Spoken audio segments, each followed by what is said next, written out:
Welcome back to Nostalgianomics. My name's Alex. Today is going to be a PSA, Public Service Announcement video. For all of you out there who shop on eBay or in the Pokemon market on online bidding websites, so you do not get scammed. That's right, scammed. Because I've been seeing a huge uptick, mostly in the vintage market, because, you know, the Pokemon vintage is kind of lately, yeah, okay. And I'm seeing a large uptick of some fishy things going on with these auctions, right? And I'm not trying to pick on any of the sellers in this video, but I do want to show you how you can do these own, deep dives into these auctions for yourself, because eBay's got a lot of neat little tools you can use now to really go in depth and find out what's going on behind the scenes of these auctions so that you don't get scammed out of your money or pay absorbent amount of prices for these items in the future.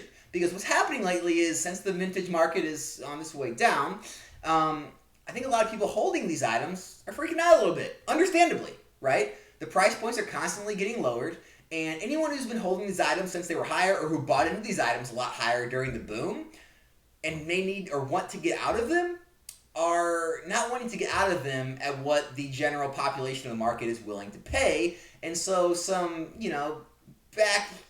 back-end tactics are being taken to try to pump up the price or make perceived smoke and mirror sales to get the public thinking that a price point is here when really it's somewhere down here.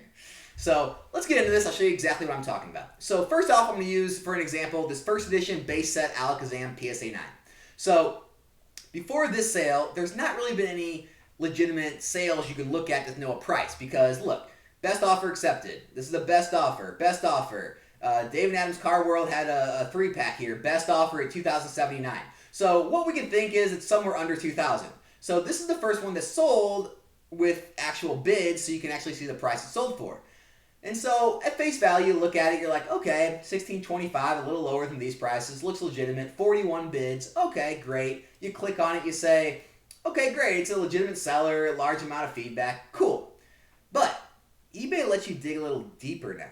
You can actually click on the bids, and although you can't see the actual accounts, they star out the account names, but you can see the accounts and the amount of feedback each account has, okay? So from there, you can actually dig in one step deeper, and you can actually look at the bid history of those accounts. And so I'm not going to show you the winner yet. I'm going to show you the other two. Here's what a legitimate bidder on eBay looks like. Only 1% of all of his bids on eBay are made through this seller, right? You can scroll down, you can see all the different accounts he's bid on items on. And they're all in the, collectible or TCG space. Okay, great, no problem. Look at the other bidder. It's 26%, it's a little higher. That can cause some concern, but he only has a few bids this month in the last 30 days, so only a couple bids will actually throw that number way up, so that's normal. Now, are you ready for the person who won the auction? Drum roll, please. 100%. 100% of all of their bids in the last 30 days were made with this seller. And if you scroll down, it wasn't just a few. It was a whole lot of bids on a whole lot of items. Meaning, maybe this person just only trusts this seller to buy from on all of eBay. Or possibly, just possible, could be a seller's other account meant to run up the price of his items. Could be a friend of his meant to run up the price of his items. And when things like this happen, and this is the account that actually wins the item, right? A couple things happen. Maybe it was a completely legitimate sale. I don't know. Or usually the seller will cancel out that sale. They'll relist and try it all again. Maybe hold it till a little longer, try it in the future, maybe try it on a different auction site. But most of the time, when there's an account with 100% of their purchases with one seller, there's usually something fishy going on. And so that's the first thing you want to watch out for when you are shopping for cards. And they don't sell very often. There's not a lot of organic demand right now. There's not a lot of sales history. You want to be careful at what price points you're paying for these items. Okay. Next up, this is going to be a fun one. A first edition PSA 9 Shining Charizard. So, same as before, a lot of sales, but they're all best offer accepted. Okay, until you get down to this sale here, which is a bid of $3,500 with 22 bids. Great, we'll come back to that. There's a couple buy it nows here, which makes it look like, okay, great, yeah, that's what people are actually paying buy it now. Look closer though. These are the exact same serial numbers on both of these cards, spread out about a couple weeks apart. So same seller, same serial number. Is it possibly being used to make the impression of sales to show that there's a price point around there? And then you get down here to the only other public sale, which is a one bid, best offer accepted at $3,000. This is the most recent one. So you already see a downward price trajectory. But did this one even really sell at $3,500? Possibly, but let's look. Again, 22 bids, legitimate seller, everything looks on the up and up. But eBay lets us dig a little deeper. So let's look at this real quick. All of these bids ever since $2,050 have all been from these same two bidders. A 0 feedback bidder and an 11 feedback bidder. With absolutely no bid history yet to be displayed on eBay from both of them. So we don't even know what they're bidding on, but what we do know is that the last legitimate bidder we actually have bid history on was back at 2050 before it got ran up by these two. And below 2050, you can see there were a lot of other accounts that wanted to bid on this card between $1,000 and $2,000. So, what I see from this is, well, we have a lot of legitimate accounts who are willing to pay between $1,000 and $2,000, and then we have these two accounts that bid it up from $2,050 to $3,500, of which they may or may have not paid. Don't know, right? All I do know is that $3,500 for a card that no one else was willing to pay more than $2,050 for may be a bit steep, and you may not want to pay that for around this card at this time. So, the last one I want to get into is going to be a first edition fossil box. So these are the most recent sales. If you're going to look, obviously you can see the pictures. It's the same exact seller, same exact listing. Apparently he listed this box and it did sell, but then it was relisted here it is. The item was relisted and then it got $9,400 the second time. Again, let's dig into this a little deeper and look at the bids.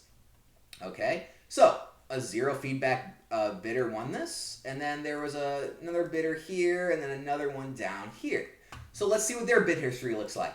Oh, 58% of everything with just this seller? 100% of all the activity with just this seller?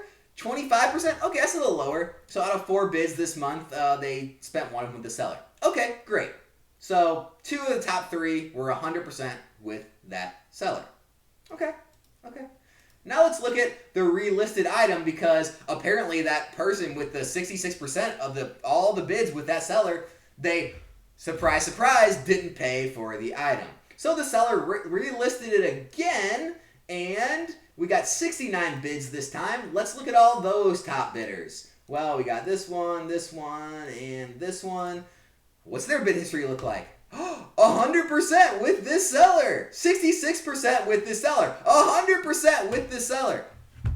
You seeing a pattern here, people? Are you seeing just a little bit of a pattern, right? If you actually search down through the bid history, it's all those same bidders back and forth. And realistically, the last legitimate bid I can really see was back at $7,000 from a 995 feedback buyer with a 1% with the seller. So they actually bid on other things across eBay regularly. So as far as I can see, $7,000 was the last price that any other legitimate buyer wanted to pay for this box. And then look under him. It's the same guys still running it up the whole way. I mean, come on. Can you be any more obvious with this stuff? Again, not trying to pick on any of these sellers. Maybe it is all in the up and up, and these people just get carried away and they want to buy from this guy. Maybe. So that's what I've been seeing in the vintage marketplace. Now, if you want to compare that to how organic demand and organic traffic to a listing looks like, let's take like the Umbreon alt art, right? First of all, you can see tons of sales data on it. They all sell in the 800 range, so you know that's around what people are paying. And then if you click on the actual items, okay, and click on their bid histories, you see a lot different story being told, okay? So let's look at these top 4 people and see what their bid histories look like. 33%, so that's a little high. There's not a lot of bids though, so could be legitimate. But look at the other ones. 3%, 1%, 4%. So very small amount of their total bids on eBay are being spent from this seller. And not only that, you can actually go through and look at other listings, right? You can go through and look at a lot of other listings, which all tell the same story, okay? The same thing goes with Modern Steel product. Let's look at an Evolutions booster box, okay? We can go look at the bid history for that. We can look at all of the top bidders, and we can see what all of their bid history looks like with this seller. 2%, 0%, 5%, 0%. So, and 0% means it's less than 1%. And so, all of these buyers for these modern items, it seems like they're actual regular buyers who are just surfing eBay and they actually want to buy these items, and they bid 1, 2, 3, 4, 5% of their total bids on eBay with that seller. That's what you want to look for when you want to establish price points. And then obviously also when you see that with multiple different sales all around the same price point, that's how you know you're getting a good market price when you buy an item. What's going on in the vintage market right now, there's some wacky stuff all over the place, you know, multiple sales from the same seller. All the bids on sellers' items are 100% or above 50% on their items, and, you know, relisting, and there's all kind of craziness going on. So that's why I wanted to make this video. If you are a vintage collector for PSA cards or PSA items, PSA sealed product, make sure you're doing your due diligence. Make sure you're actually diving in deep and looking at these sales and kind of sniffing out if there is some fishy stuff going on behind the scenes, so that you can eventually in the future find a legitimate auction from a legitimate seller who isn't shill bidding their item and get it at a legitimate price. So that's all this video is for. I'm not here to call any sellers or, you know, cause any type of drama. I'm just trying to help you guys out for anyone who is shopping and show you how to shop on eBay and check these things out. So if you like the video, consider giving it a like, letting me know in the comment section, and considering subscribing to the channel. I swear, I come back and still the videos I post, like 60-70% of all of you that watch my videos, you're not subscribed to the channel. I got content like this coming out all the time again. Just hit the subscribe button, come back for more. I'm sure you're going to like it. And hey, if in the future you don't like it, you can always unsubscribe, right? Fair.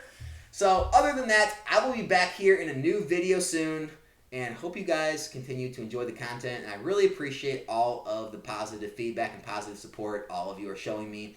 Really means a lot. So until next time, my name's Alex. This is Nostalgianomics, and I'm out.